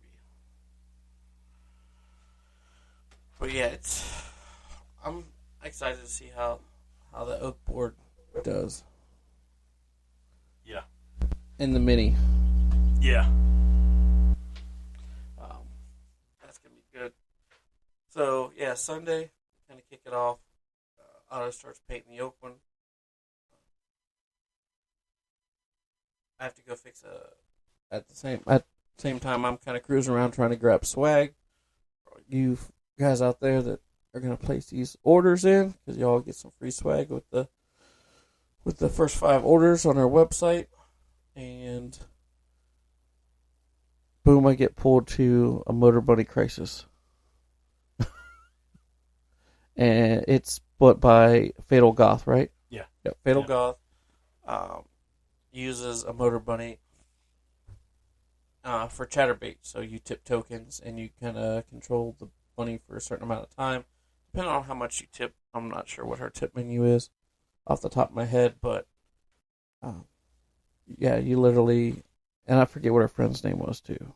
Yeah, I know they had 2 bunnies. Yeah, they had 2 bunnies kind of cranking at the same time. But yeah, check out Fatal Goth on chatterbait and you get to play with her bunny, but she kind of had a flappy skirt. The bunny did. Yeah. So we'd do some quick bunny repairs on it. Motor bunny wasn't there. So naturally, we're the second in line for that. Right. If it's in Ohio, we're the first in line. Right. So show starts, and I'm gonna say the fucking church crowd comes in. Yeah. Because all the fucking people Sunday were like in fucking church clothes. Mm-hmm. Like, all right, Jesus has already forgiven us for these fucking sins. Time to see some sex. Let's go get kinky. Yeah. And it was like, the MC was all about fucking giving out dildos that day. Right? He's like, who wants a dildo? Who wants a new vibrator? Who wants to go home with a new dildo? It's like, Jesus. So I kind of a nice little slow day. It started off a little slow. But then again, I got to go teach. It wasn't a full house this time, but there was enough to where, like, I didn't have to use the fucking microphone. I wasn't in the fucking, like, Sundays are my, like, I don't give a flying fuck days. It's not casual Sundays. Yeah, my casual fucking Sunday. Of course, I'm still in my outfit, because God forbid I don't wear my chaps. For one, if I don't wear them, people don't recognize who the fuck I am. Right. So, I mean, there is a reason behind it. A reason by, because AVN, we went to AVN first night. We cruised around AVN. No clue who the fuck I was. Yeah. We're incognito. Yeah. Hell, I've even went to fucking parties around here. Right. And fucking tennis shoes and a fucking beanie and a hoodie, and they're like, who's the new guy? Who the fuck's the new guy? Who the fuck invited that guy? I guess Bacon. Oh. Why the fuck? Where's this cowboy hat? So. But anyway, yeah. Casual Sunday, except for me. Everybody else is in fucking comfy clothes. Go to teach. Not like I said, not a full house. Enough to where I was like, I'm not fucking using this goddamn microphone. Y'all just come in closer. And that's kind of how I did the Sunday show. Still went over the same stuff. But I had like 5 single dudes in that class. Yeah. I had 5 single dudes. I had a newbie couple. I had 2 newbie couples. And then I had, the fucking stalkers were there. I'm going to call them stalkers because that bitch was a fucking stalker. You gotta say, like, she had stalker fucking... Super fan status? Yeah. Hell, she tried to take me home fucking Saturday. I'm like, nope, not fucking happening. So I had them in there. And then some other couples that were kind of in and out. But after I kind of went through everything with the newbies, they kind of went to the booth. And then Allie kind of took the super fans / one stalker and some other people to the booth as I wrapped it up after I did the demos, and whoever wanted flogged, come get flogged and all that stuff. And then I kind of really sat down with like the single dudes. I'm like, listen. Don't ruin it for everybody else. I'm like, listen. You're a single dude in this fucking lifestyle. You're walking on eggshells to begin with before you even enter this fucking lifestyle. Like, you're in, swinger lifestyle, whatever. I was like, if that married couple fucks up, they're fucking up in their bedroom. Right? And I was like, if that other married couple or whatever, if they fuck up, they're doing it at their house. Nobody's ever going to know. If you fuck up, you're fucking up probably at a club. I said, luckily you could fuck up at your house and it not matter. I said, but you're a single dude. We're held to a higher standard. We pay twice as much to get in anywhere. Everything we do is under a fucking microscope. If that couple flogs somebody and it doesn't get their way, Oh, she was just drunker. Oh, she was just new. Single guy fucks up. Oh, you see what that single dude did? He bruised me. You don't know what he's doing. Then, boom, you're stamped as you don't have a clue what you're doing. So I really sat them down, talked to them about time in hand, getting comfortable with with a flogger, and then one of the guys kind of asked me a question that kind of like threw me off a minute because he's like, "Should I wait to get a flogger till I have somebody?" And I was like, "Well, what do you mean?"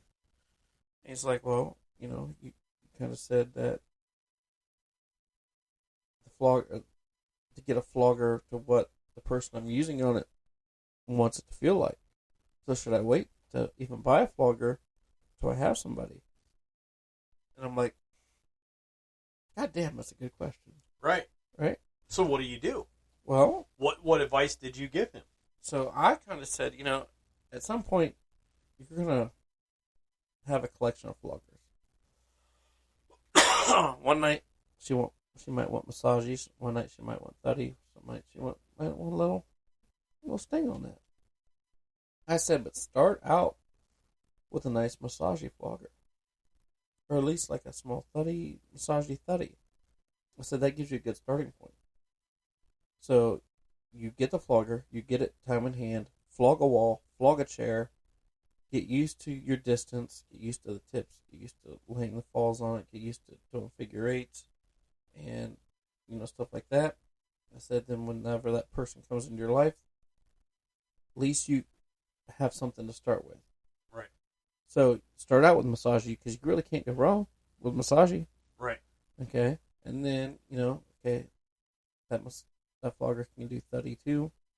Okay, now I'm getting into thuddy. I said, if somebody approaches you and says, hey, I want stingy, you can say, hey, I just started. I'm not there yet. I'm not comfortable doing that yet. I don't have that style of flogger yet. I cannot give you that experience, but when I get there, I can let you know. Yeah.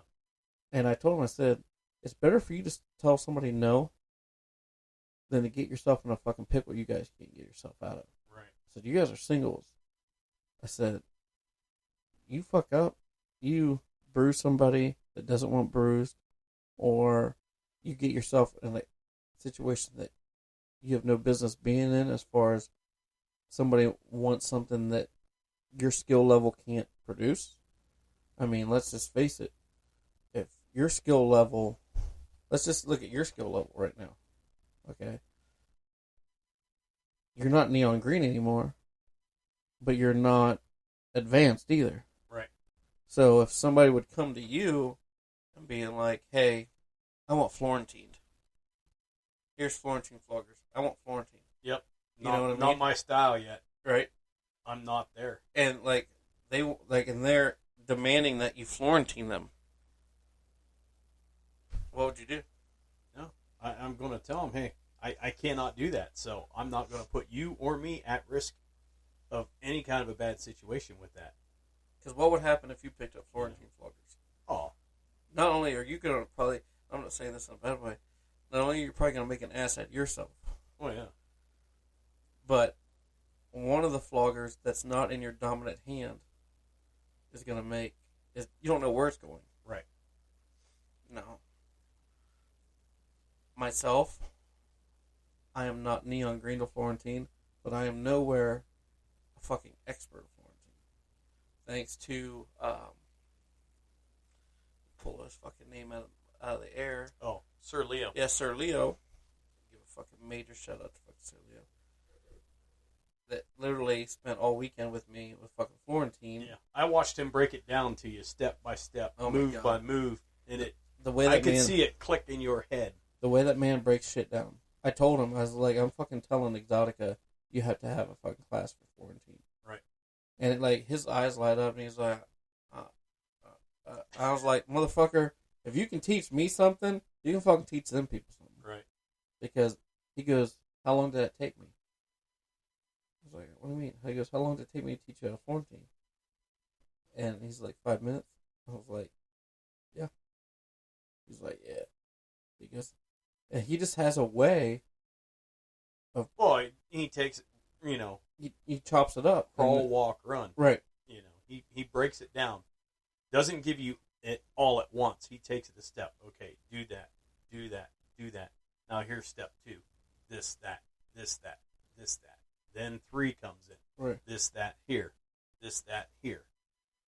Then 4 comes in, finishes it all up. So you've got all 4 movements. And then it's just getting your fluidity. Well, then it's faster. Okay, bring it in. Bring it in. Bring it in. Bring it in. Bring it in. Tighter. Faster. Right. Faster. At first, your arms are way out wide. Dude. And as you got more comfortable with it, I could see your arms coming closer and closer. Oh, yeah, but he also makes you say everything out loud. Yeah. So, like, because I'm right-hand dominant, right, down, left, down, right, up, left, up, right, down, left, down. And so it's a... You can't see it, but think of like, the Karate Kid, wax on, wax off. You're going through the motions as but you're it's an saying optical illusion. Because when you look at Florentine, it looks like your arms are twisting. And your top arm never moves, and your bottom arm never goes above your top arm. That's where I was fucking up, because I literally would watch people Florentine, and it looks like their hands are rotating. Like you're doing 2 different figure 8s. Right, like I'm doing 2 different figure 8s. Yeah. And it's not. When Sir Leo broke that down, I'm like, are you fucking kidding me? That's how fucking easy it was. But yeah, mass fucking props to him, and mass props to him shooting a fucking video of which he says he likes to do it. Like when he first starts teaching you, I'd kind of gotten the basics of it down when he shot the video. But yeah, he broke it down the night before at the lobby real quick. Yeah. Even though we had 2 different size, floggers. But at the same time, we also were getting bombarded by that fucking dude, too. Right. So, fucking fanboys. But yeah, so that kind of was wrapping up Sunday, and then, boom, we do the stage show. Yeah. And so, we wrap up. Yeah, we wrap up the seminar or whatever, the Kink Cafe, and like I said, I get done finishing talking to the single dudes and really putting them in their place. Like, y'all need to watch. Letting them know what pitfalls to stay out of. Yeah, like, and I stayed out of most of those my entire career so far. Knock on wood. I've made some oopses, but not bad enough to get me blacklisted or whatever. But yeah, so I think they all came over and pretty much bought floggers, that entire group, which is good. And then, boom, it was like stage show time. And so you come over to me and are like, hey, audible. We got to pull an audible. And I'm like, what the fuck? So, who came to you? The photographer that we met at AVN. Okay. He come over. He's like, hey, I got a message from Ivy. She can't do suspension. She can only do topping or flogging and that kind of thing. So I'm like, oh, Bacon's going to be excited to hear this, So I didn't want to interrupt over there, so I had to wait until I knew you were done. And I saw people start coming out from there. So then I come over to you and, drop the bomb and gave you the news that, everything you had in your mind had to be audible. Yeah, and all the music that was already prepped for that night, audible. Yeah. So, yeah, that kind of threw a wrench in the rear. She wasn't feeling up for it. She wasn't even feeling up for topping. Right. So, yeah, I beat feet to Chatterbait's booth. Kind of get the feeling of she can't even fucking talk at this point. Her voice is fucking gone. Like, most of the girls' voice at this, I don't know, it's from sucking cock, it's from fucking camming fucking 3 days in a row. Yeah. But like, she couldn't fucking talk. I don't An think. event really takes it out of you. Yeah, like they call it. Well, everybody that was at the event in Cleveland, or now like Sunday, Monday, and Tuesday, I was seeing a shit ton of posts from the Organ Grinders Ball that all of their performers are experiencing drop. Mm-hmm. And I was like thinking to myself, I'm like, they performed once, one day, not taking anything out of them. They still performed. Well, yeah, and how long's their set or their yeah, performance? and I think each person does like 2 little mini shows. So like, I don't know if it's 2 songs, I don't know if it's, but I think each person or each act comes on twice. Don't quote me on that, Okay. But I'm pretty sure. So they still have to come on stage twice and do their thing. But I'm like, that was like one day for them. We're here Thursday, Friday, Saturday, Sunday, and then driving home. Yeah. So I'm like, okay, that explains a lot for like a week while I'm like, dead, tired. Mm-hmm. Everything. Well, you gotta remember, at 4:30 in the morning, we're just going to bed at Exxxotica. My normal job, I'm getting up at 4:30 in the morning, going to work, so everything's fucking ass backwards anyway. But yeah, I'm still experiencing drop. But yes, going into the show Sunday, it was literally like leave the seminar, deal with Ivy. Grab the bench. Get the bench over there. Yeah, get the bench over there. And then I didn't know because that threw a wrench in the ringer. So now I'm trying to grab girls for a stage show. Right. Because now we're not doing suspension, self-tying. We're not doing Lyra. I don't have any girls lined up. So Ivy's grabbing girls. And then I look kind of down our aisle and I was like, You, and you. What are you doing? hello, ladies. Hello, booth mates. Well, I'm going to butcher her name. What the fuck is her name? Something Steele. Celia? Celia, if I butcher her name, I'm fucking sorry. The braces fucking goddess. Okay. And then who was in her... Tati Evans? Yeah, Tati Evans. And then we had Taylor Gunner. And I think Taylor was by herself, right? Taylor came up. Tati came up. Tati was up. Celia was there. Yep. AJ Pineapple. Yep. Ivy. I don't know who was on top of Ivy. I hadn't met her either.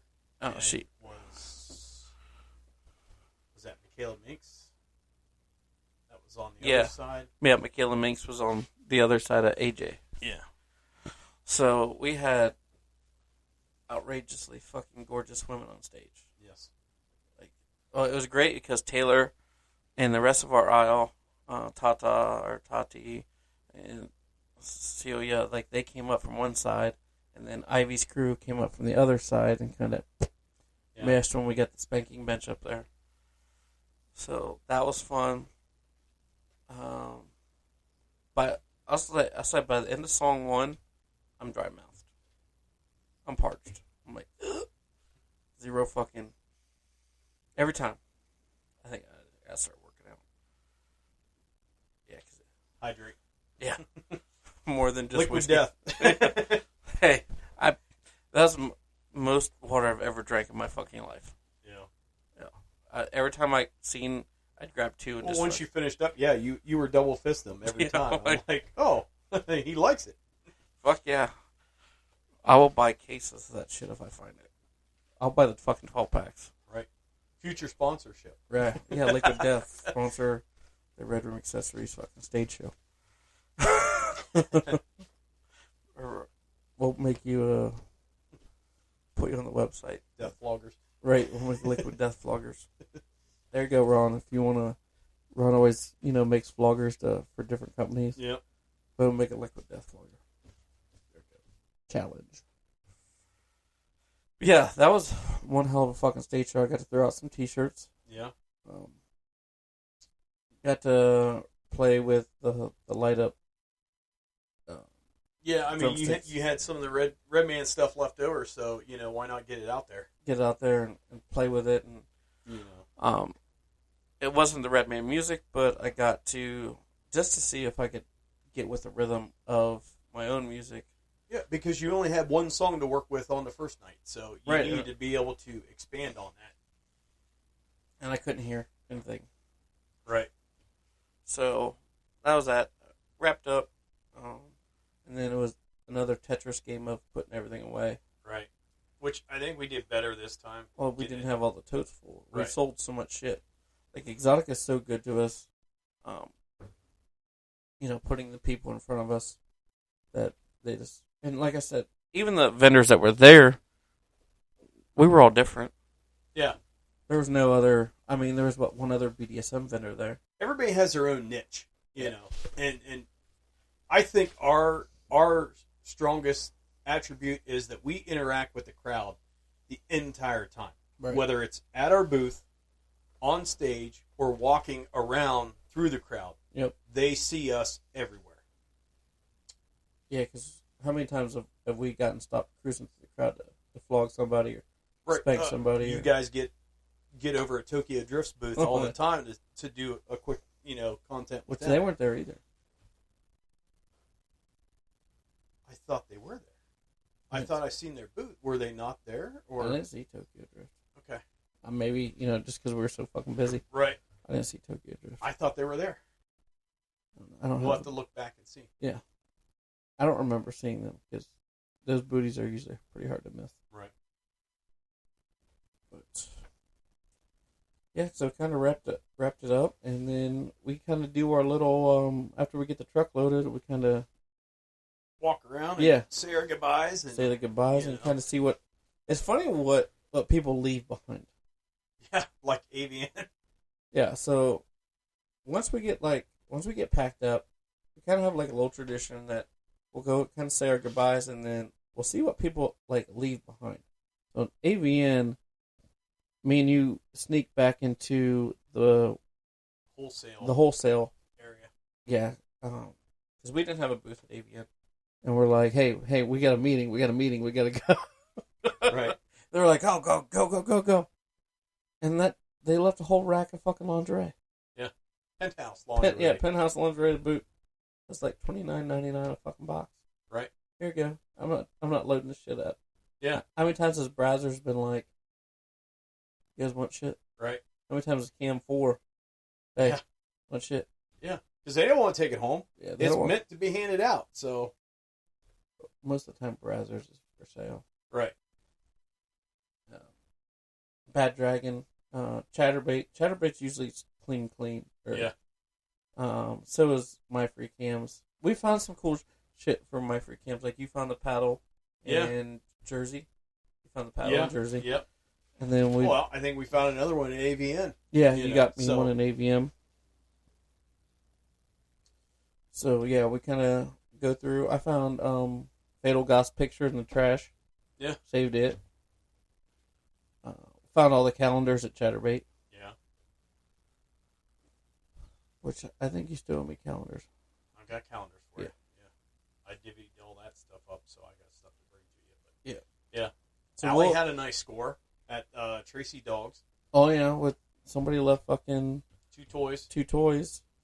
And then who was the woman that we hung out with that gave us all the lubes? That was Bondage Barbie, and she had her own booth there. I'm trying to think what the name of the booth was, though, because I didn't realize that's who she was connected with, because every time I seen her, she was at our booth, so I didn't get to walk around and put her face with that booth. But she has like a retail shop, too, gotcha. that she's working on getting up and running, or may already be up and running, that she has product in. And we're looking to do some stuff with her down the road. Yeah. We ended up meeting with her, Sunday night, too. Yeah. So, yeah, we kind of wrap up, clean up, make sure our area is good, and then we kind of go scavenger hunting. Right. Well, then we found all those letters. Yeah. All those metal letters. Yeah. They were, like I said, they were cleaning up way before. Early. Way before Exotica was even over. So. But yeah, so went out Sunday night, had a fucking amazing dinner, which, you know, Right. I kind of demanded that. Yeah. I was like, well, we didn't get to go to the bar you wanted to I see. Yeah, I wanted to go see where Chicago Fire was filmed. I wanted to go see Molly's Bar. I kind of wanted to go see where Chicago PD was filmed. I just didn't make it, and I knew that if me and you didn't jump in a fucking car and just do it ourselves, we would never make it. Yeah. So, multiple vehicles, at least next time, so we can just jump in and, like me and you going to the 511. We never made it to any of the 511s. Yeah. Which is not like us. We Right. always try to hit a 511 up. But I demanded that I wanted, we did very well at the show in sales. So I demanded that, let's sit down for a damn good meal other than, Fast food or DoorDash and stuff to yeah, us. fast food, DoorDash. Murray's is good. Yeah. But I was like, fuck, I already had it. I want a fucking nice sit down. Give me a nice fucking steak or something, like. So we kind of go to, was it Dixon's? Dixon's Steakhouse? Gibson's Steakhouse. Kind of everybody's like cruising through the menu, and I was like, I'm getting a fucking $150 fucking tomahawk steak. And, we kind of like settle on like, let's just grab one of these fucking steaks. It'll feed 4 of us. Grab whatever side dishes everybody wants. And boom. That was probably one of the best steaks I've ever had. Yeah. It was damn good. Yeah, it was so good. You started gnawing on the bone afterwards. I mean, I ran out of steak. I could have taken one of them bitches down by myself. Right. I was that fucking hungry. My McDonald's was gone. It was done gone. So, but yeah, wrapping it up here. We are still throwing out swag for the first 5 people that order off the website. We have some sweet swag now. Like, we even have swag on the fucking table. Right. Got swag. It was in the fucking swag bag. Swag bag. There you go. We got. Well, I can see it. Bikini or is that a halter top? I'm saying sports bra. What's the barcode say? This might call me a liar. There's no barcode. No barcode. It just says small. So anybody wants a small, yellow, chatterbait fucking sports bra? Boom, chatterbait hats. Got 2 of those. Here we go, Dave. Is it going to be a dress? Or is it going to be... What's it going to be? No, you'll have to order and find out. When you receive it in your I wanna see package, what it is. let us know. You think it's going to be a shirt? Might be a tank top. Fuck. You're right. Oh, it's a tank top. Well, it's... Halter top. Yeah. Halter top. Crop top. Something. Something you'll never see either of us wearing. I couldn't even get that arm. Right. It's also small. I know we have a shit ton of stickers. Yeah. We have... Yeah, Chatterbait hooked us up this time, which now hats off to them. Now we're in with their new merch people, so... Yeah. Plus, we can give this fucking Chatterbait bag away. Yeah, we might have a couple of those by the time we all figure that out. These drawstring bags. Yeah. Pretty badass bag. So yeah, first 5 people put an order in on the website. That it's got to be a Build-A-Flogger large or medium. I'll throw swag in. Of course, if you order the Build-A-Flogger large, you're going to get better swag. If you order Build-A-Flogger medium, you're still going to get swag, but just not as good swag. Like I said, we have a lot of swag to give away, so come get some. Like I said, we always grab swag. Skinny Dave is notorious for grabbing anything and everything that's not tied down, right? Yeah, like I said, we want to give back to the people, that support us. So even though it may not be actual Red Room stuff, it's still with the industry, And it's still people that we support. Right. Like, I'll never give out swag that the people I don't support. Yeah. Because, I mean, technically, Red Room is sponsored by Chatterbait when we do our stage shows. But I have Cam 4 girls that jump up there. Right. So, like the girl in the lobby that we BS, she was not Cam 4, she was a My Free Cams girl. Right. So we've had My Free Cams girls on stage. We've had Cam 4 girls on stage. We've had porn stars on stage. I even have some Taylor Gunner swag. Yeah. We have Taylor Gunner swag. So, yeah, like I said, it's just our way of giving back. If you don't make it to one of these shows, it's your way of getting a piece of the show. Yeah. And go on www.redroomAccessories.com. This website is constantly changing and updating, so go check it out. Go to www.buildaflogger.com. You can literally build a custom flogger and literally watch and see what your flogger is going to look like as you're changing the handle color, the pin color, the wrap color, the first fall color, the second fall color, up to 3 fall colors. You can go chrome or brass. You can customize it any way you want. If it's not on there that you want, just click the contact or custom button and be like, hey, I have this idea in my head.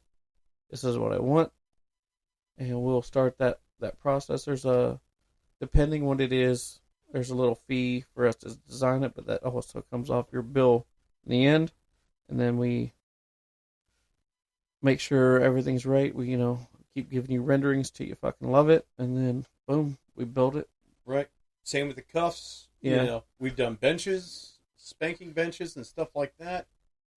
All the tentacle. Yes. The tentacle. That turned out amazing. So, I'm going to give another little shout out. When we were at Exxxotica, we had to set up a crew that was sent to the Organ Grinders Ball in Cleveland.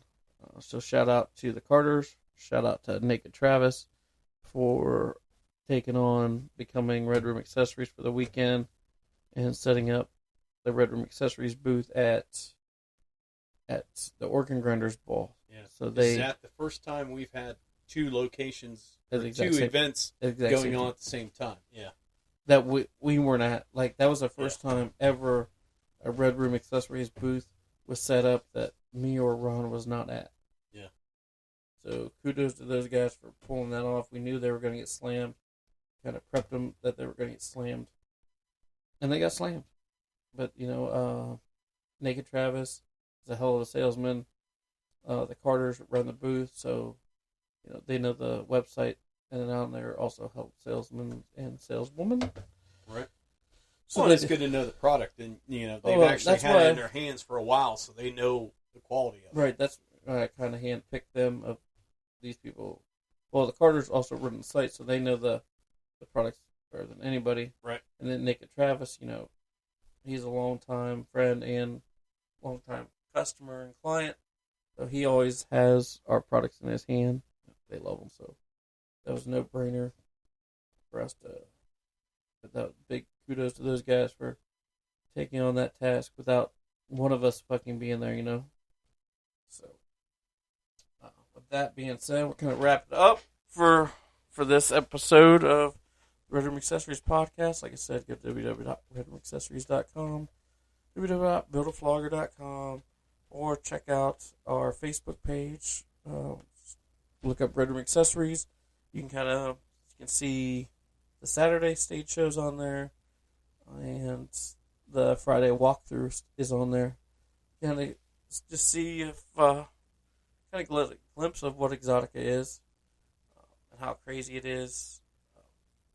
It's crazy, but it's also a fucking hellacious time. Right. Yeah, it's a good time. And yeah, so like I said, first 5 orders get swag. I think we're gonna keep doing that till get the website up and going, and yeah, y'all be good, be safe. Like I said, we got where we at this weekend? There's a show in Florida at DK's Bar. And you got. And then I got Promiscuous.